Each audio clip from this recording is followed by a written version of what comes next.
Y por eso el día de hoy yo quiero pues compartir con ustedes lo que dice el Evangelio de Marcos capítulo 2, 1 al 12, ahora que estamos viendo la parte práctica de ese mensaje de gracia de Jesús a través de sus milagros.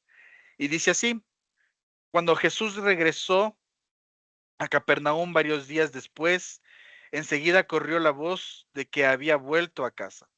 Pronto la casa donde se hospedaba estaba tan llena de visitas que no había lugar ni siquiera frente a la puerta. Mientras él les predicaba la palabra de Dios, llegaron 4 hombres cargando a un paralítico en una camilla.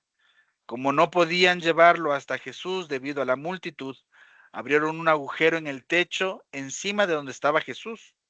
Luego bajaron al hombre en la camilla, justo delante de Jesús. Al ver la fe de ellos, Jesús le dijo al paralítico: hijo mío, tus pecados son perdonados. Algunos de los maestros de la ley religiosa que estaban allí sentados pensaron: ¿qué es lo que dice? Es una blasfemia. Solo Dios puede perdonar pecados. En ese mismo instante Jesús supo lo que pensaban, así que les preguntó: ¿por qué cuestionan eso en su corazón? ¿Qué es más fácil decirle al paralítico: tus pecados son perdonados? O ponte de pie, toma tu camilla y camina. Así que les demostraré que el Hijo del Hombre tiene autoridad en la tierra para perdonar pecados. Entonces Jesús miró al paralítico y dijo: ponte de pie, toma tu camilla y vete a tu casa. Y el hombre se levantó de un salto, tomó su camilla y salió caminando entre los espectadores, que habían quedado atónitos. Todos estaban asombrados y alababan a Dios, exclamando: jamás hemos visto algo así. A veces en la vida y en el acompañamiento pastoral nos encontramos con personas o con nosotros mismos que sienten que todas las puertas están cerradas, ¿no es cierto? Así como estas personas que dicen: wow, hay mucha gente, hay muchas personas, no puedo llegar a Jesús. Y quizás nosotros nos sentimos de la misma manera, ¿no es cierto? Nos sentimos como que literalmente no hay cómo acercarnos a Jesús. Y estas puertas cerradas pueden manifestarse desde lo emocional, ¿no es cierto? Por las historias que pasamos, por esas culpas antiguas, por esos diagnósticos temidos de enfermedad o por esas relaciones rotas quizás. El relato de Marcos 2 inicia exactamente así: una casa llena, sin puertas accesibles, perdón, pero con un grupo de amigos que se niega a rendirse. Jesús está enseñando a la multitud que bloquea la entrada hacia este lugar, ¿no es cierto?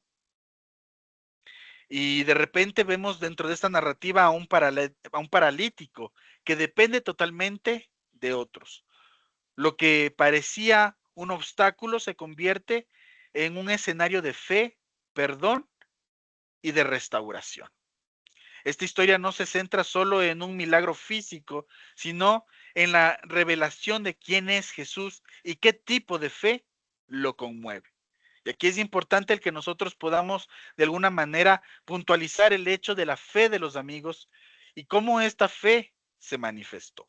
Y he preparado 4 puntos en esta mañana que quiero compartir con ustedes. Y el primero de ellos es la escena saturada, cuando humanamente no hay acceso. Y lo vemos en los versos 1 al 4 que nos dice: y no cabía ni aún en la puerta. No había dónde más quizás colocar un pie.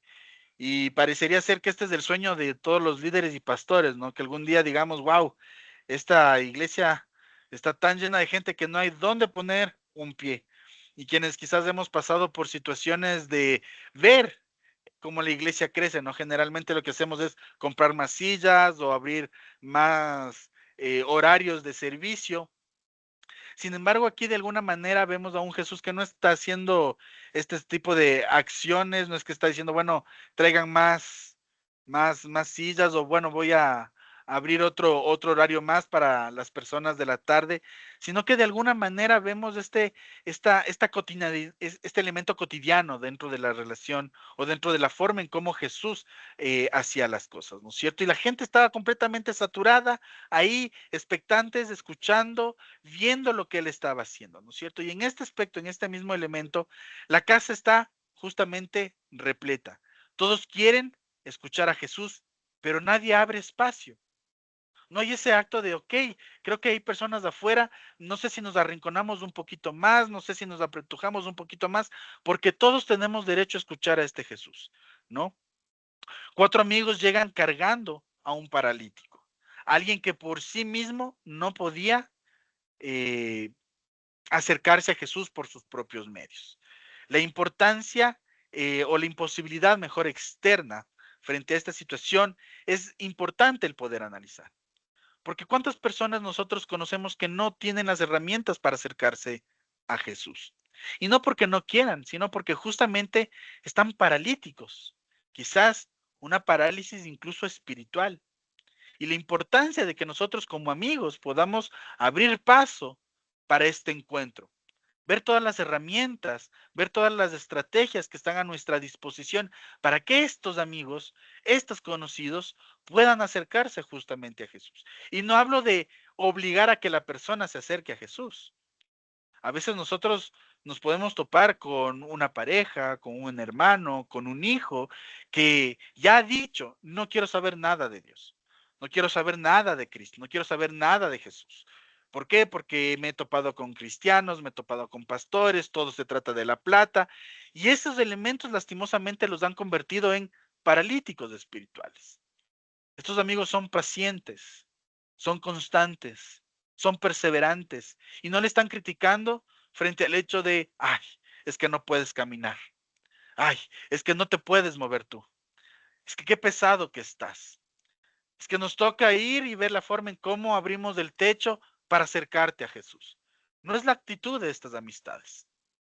Su actitud es completamente diferente. Es una actitud de sabemos lo que puede hacer Jesús y armaremos una estrategia para que tú puedas acercarte a Él. El principio que yo quiero compartir con ustedes en esta mañana es que la verdadera fe busca a Jesús aunque tenga que derribar obstáculos. Y en este caso son los amigos quienes logran derribar estos obstáculos. La desesperación puede convertirse en fe cuando se convierte en acción.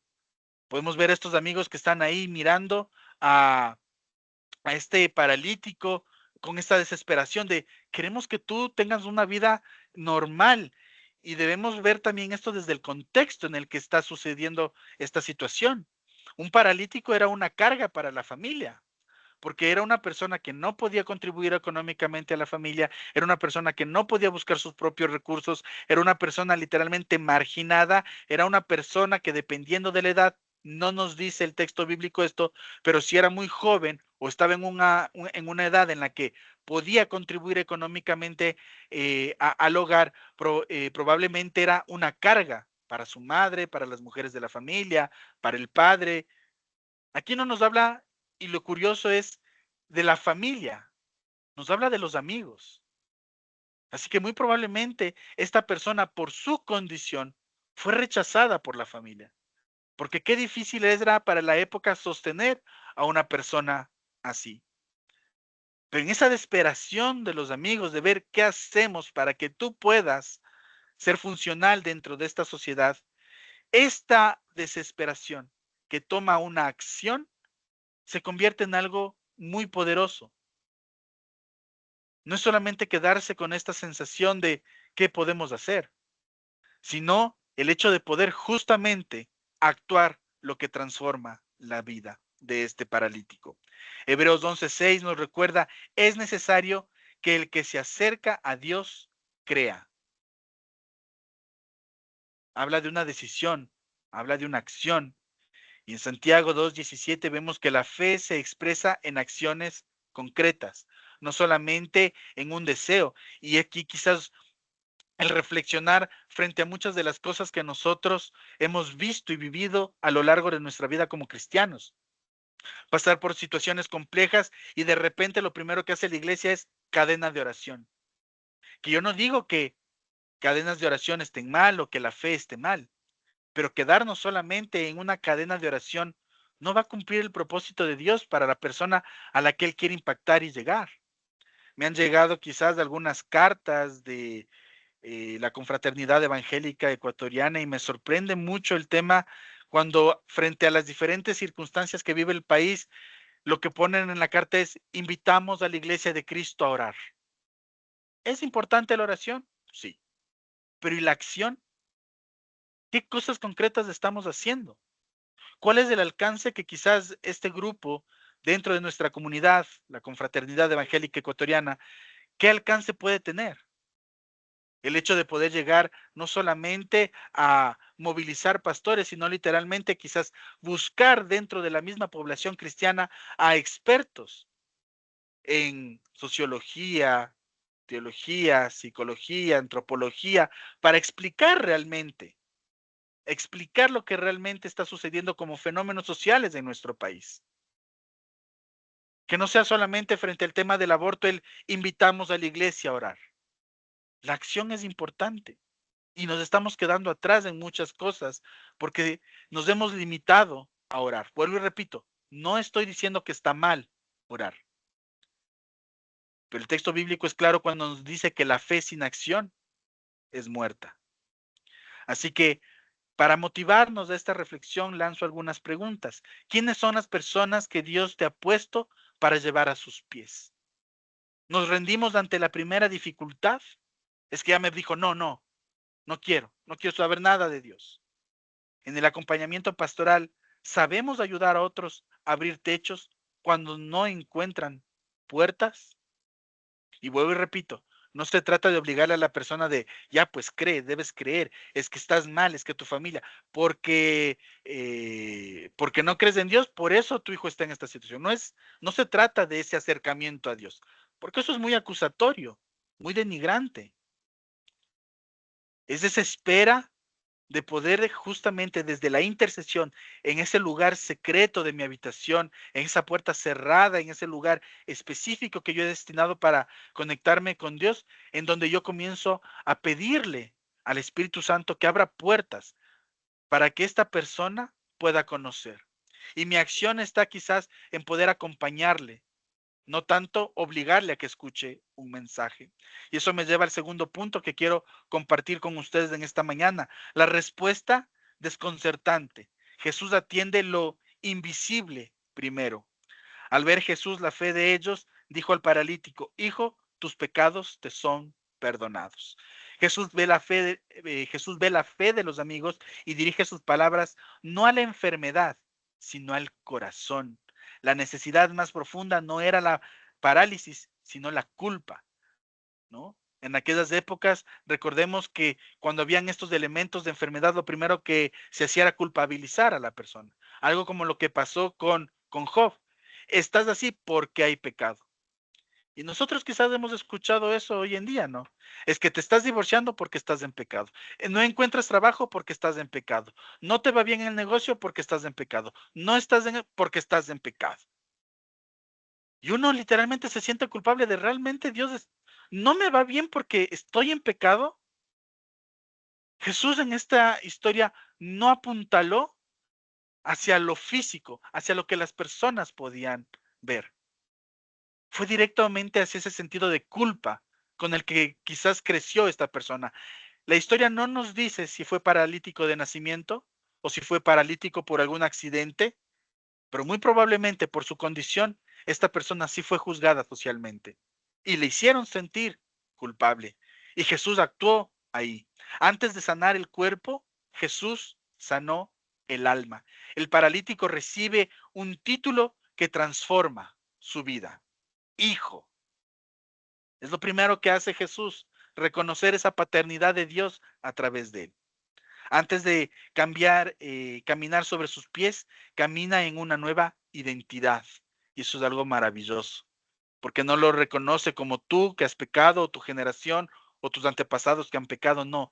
Él se identifica primero como hijo, y es ahí donde él comienza a caminar en esta relación con Dios. Y este es el segundo principio que quiero transmitirle a ustedes. Jesús no solo alivia síntomas, restaura lo que está en la raíz.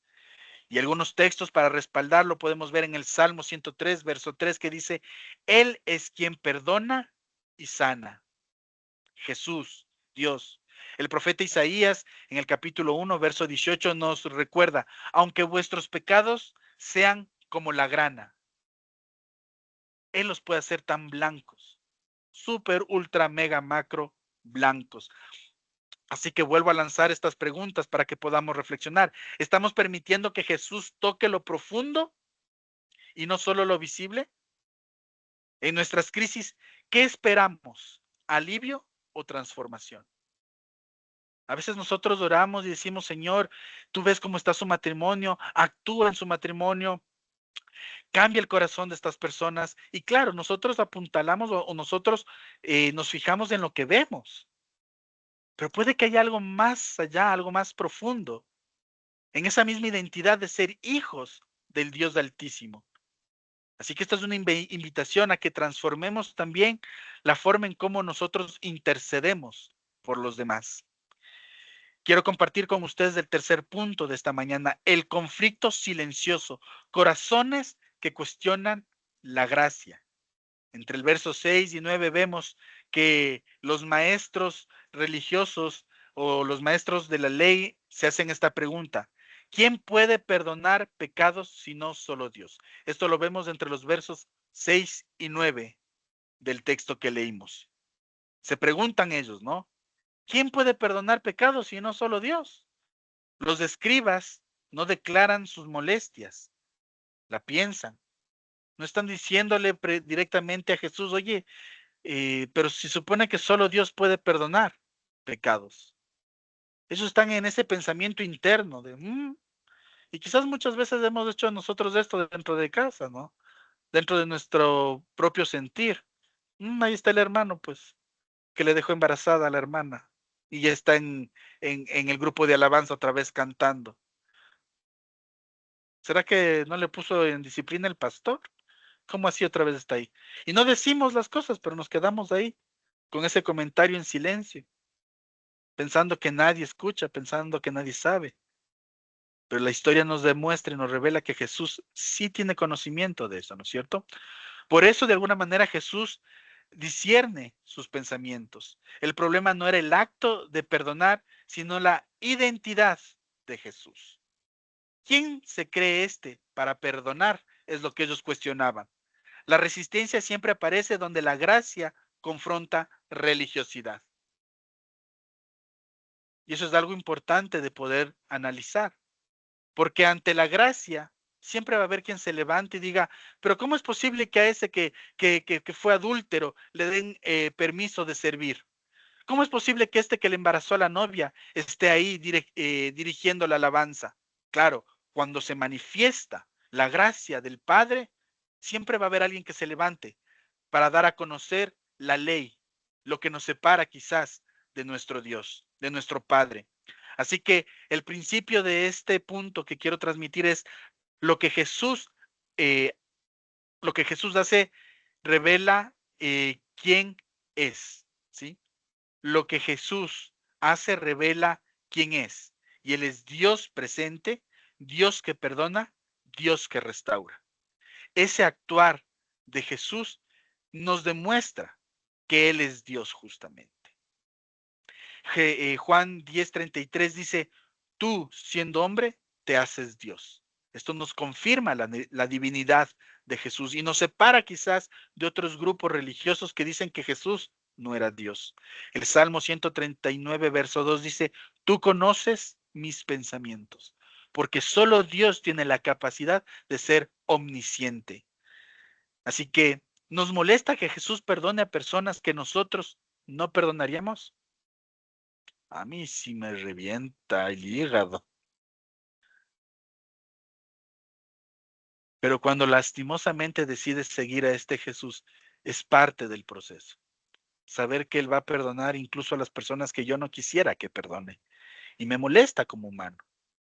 Recientemente mencionábamos al que no debe ser nombrado, que hay una persona dentro de casa que tratamos de omitir su, su nombre, no solamente por el daño que pudo haber ocasionado, sino incluso por la forma tan desplicente con la que fuimos tratados, la forma en cómo de alguna manera fuimos abandonados espiritualmente.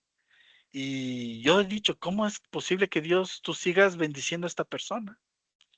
Pero está el hecho de que es la gracia de Dios. Él es el dueño de esa gracia y si Él quiere compartir su gracia con esta persona, pues adelante. Está escrito que Dios hace salir el sol a buenos y a malos. Y nos puso la lluvia a buenos y a malos. Y ahorita que estamos viendo el solcito, pues está el sol para buenos y malos. Y es la gracia de Dios la que está presente ahí. Así que ¿no nos incomoda la gracia cuando no sigue nuestras estructuras? Ese es el problema muchas veces de la iglesia contemporánea.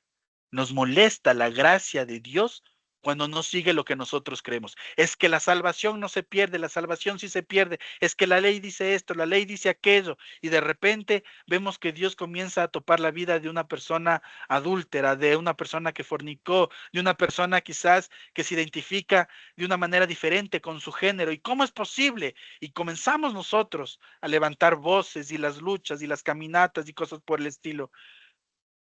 Y no sé cómo estará Dios en su trono mirándonos.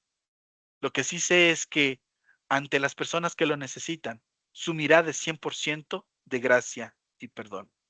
Y eso me lleva al cuarto punto que quiero transmitirles en esta mañana. La evidencia pública, una sanidad que confirma la palabra. Y lo vemos esto en los versos 10 y 12. Para que sepáis, a ti te digo, levántate, toma tu lecho y vete a tu casa. Son las palabras de Jesús. Jesús sana físicamente para mostrar que también puede perdonar espiritualmente. El paralítico se levanta inmediatamente. El que llegó cargado sale caminando. Y creo que es algo importante y un pilar que debemos nosotros tener en esta iglesia que estamos construyendo. Que las personas que vienen cargadas, que las personas que vienen paralíticas espiritualmente salgan caminando. Que no salgan con más carga. Ay, es que me quedó viendo mal, con mala cara la hermanita tal o el hermanito tal me quedó viendo así. Yo no vuelvo a ese lugar, sino que salgan de forma diferente. Y ya me quedó viendo aquí con mala cara. Ya me voy, ya no digo nada. Ok. El hecho es de que el que viene cargado a este espacio, que salga caminando. El que bajó desde un techo, que salga por la puerta que no podía utilizar. Su lecho, antes símbolo de limitación, se convierte en testimonio de transformación. El resultado, asombroso este resultado es asombroso y glorifica a nuestro Señor Jesucristo. Porque esta persona que necesitaba la ayuda de estos otros, ahora toma ese símbolo de desprecio y con ese símbolo de desprecio, él sale con la mente en alto. Y creo que eso es lo que deberíamos nosotros hacer como iglesia. Esa persona que tiene ese símbolo de el divorciado, tome eso como rechazo y pueda caminar con la frente en alto diciendo, Jesús me restauró. Que esa persona que está con la etiqueta de se embarazó de adolescente, fue madre soltera, pueda tomar ese símbolo de rechazo y con mente en alto pueda decir, Jesús me restauró. Así que este es el principio que quiero compartirles con ustedes en este punto. Cuando Jesús restaura, lo hace de dentro hacia afuera y para la gloria de Dios. No para mantener tranquila a las masas, ni para tener tranquilo a líderes religiosos que están más afanados en cumplir la ley que en abrazar a las personas que necesitan de Cristo. La segunda carta a los Corintios, capítulo 5, verso 17, el apóstol nos demuestra o nos recuerda lo siguiente: nueva criatura es. Hay que abrazar a esa nueva criatura y permitir que las personas puedan transicionar hacia esa nueva criatura. El Salmo 40, versos 2 y 3 nos presenta lo siguiente: puso mis pies sobre peña. Esto quiere decir de esta estabilidad. Muchos de nosotros quizás hemos llegado a la iglesia con etiquetas. Una de las etiquetas con las que yo siempre he batallado ha sido el tema de la ira. Que Juan Pablo es fosforito. El Juan Pablo es así, el Juan Pablo es asado, el Juan Pablo es cocinado. El Juan Pablo no tiene filtro cuando dice las cosas. Y quienes me conocen saben que sí. No tengo filtro cuando digo las cosas. Pero a la final es este Dios que literalmente toma esa etiqueta negativa y nos permite transicionar, nos permite estar en una plataforma estable y seguir caminando con la mente en alto. Así que, ¿qué lecho necesitamos cargar como memoria de lo que Dios hizo? ¿Qué camilla necesitamos cargar? ¿Qué etiqueta necesitamos cargar el día de hoy para reconocer que Dios ha transformado nuestras vidas? ¿Estamos permitiendo que nuestras restauraciones se conviertan en testimonio para otros? Y esto es importante, porque a veces nosotros pasamos por un proceso de restauración y creemos que eso nos da autoridad para juzgar al otro. Como Dios ya perdonó nuestro adulterio, nuestra mentira, nuestra fornicación, nuestras iniquidades, creemos que eso ya nos da autoridad para condenar y juzgar al otro. Yo compartía en los grupos de la iglesia un video que me llamó mucho la atención de una madre que estaba completamente alterada y que literalmente lanzaba a su hijo a la cama, a un bebé. Y la cantidad de comentarios que había en redes sociales. Deberían quitarle ese bebé a esta mujer, qué mala madre, cómo es posible que haga esto. Y yo mencionaba en este video, en la reflexión que hacía, pues uno de los comentarios era, es que ¿para qué se deja embarazar? Y era una crítica muy fuerte, muy dura. ¿Por qué no se cuestionó la presencia de la pareja? ¿Por qué no se cuestionó la presencia de una red de apoyo como papá, mamá, hermanos de esta mujer? Y claro, como quizás nosotros no afrontamos las dificultades que esta persona tenía, creemos que tenemos el derecho de juzgarla, de condenarla, de catalogarla como mala madre. Y no estoy aquí justificando lo que esta persona hizo, pero sí llamo a la reflexión frente a cómo nosotros a veces actuamos como iglesia. A veces simplemente juzgamos sin saber lo que realmente esa persona está pasando. Para terminar, a manera de conclusión, quiero mencionarles de este hecho importante, cuando la fe convierte techos en puertas. Creo que eso es algo maravilloso, eso es algo importante. Cuando nuestra fe hace que ese techo se transforme en una puerta. Este relato no solo narra un milagro, revela un proceso espiritual. La fe perseverante abre camino donde no había. Jesús mira el corazón antes que la necesidad visible y su autoridad no se limita a sanar, sino también a perdonar. La restauración auténtica glorifica a Dios. Así que, ¿estamos dispuestos a llevar a otros y a dejarnos llevar a los pies de Jesús? ¿Permitiremos que Él trate primero lo invisible antes que lo visible?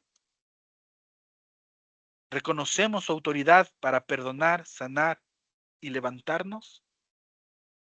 Porque si este Dios perdonó al adúltero, al mentiroso, al paralítico,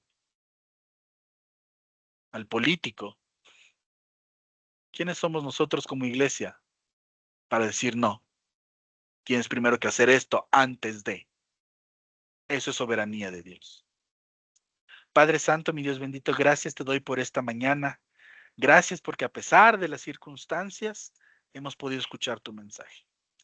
A ti honra y gloria, Señor. Y te pido perdón porque quizás hemos llegado nosotros con una etiqueta y seguimos abrazando nuestra etiqueta, cuestionándonos y culpándonos, diciéndonos no tengo derecho a acercarme a tu presencia.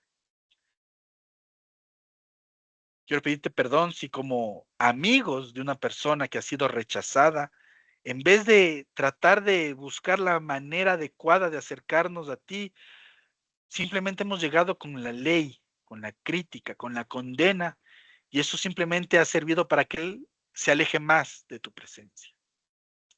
Te pido que como iglesia nos permitas tener esto como un trabajo fundamental, como un proceso fundamental en lo que nosotros queremos hacer. Que las personas que lleguen paralíticas espiritualmente puedan salir caminando, Queremos alejarnos de esta idea de juzgar al otro, de condenar al otro, de criticar al otro, de menospreciar al otro, de mirar al otro por encima del hombro solo porque sentimos que tu perdón nos ha cambiado y creer que eso nos da autoridad para seguir señalando. Perdónanos si hemos cometido este pecado.